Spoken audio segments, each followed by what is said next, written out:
Bara 1960 keessa biyyoonni 5 niwukileera qabu turan.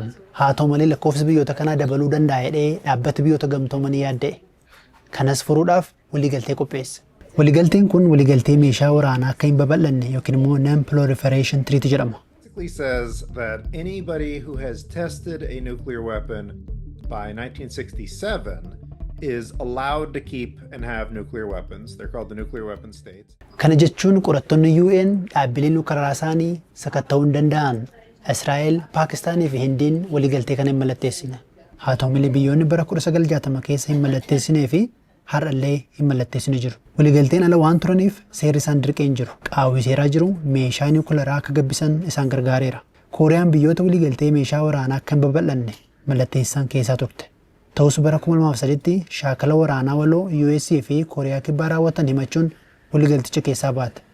Sana boodas sakatta'insa waan hin barbaanneef qorattoota diduun ifatti meeshaa niwukileeraa yaaluu itti fufte.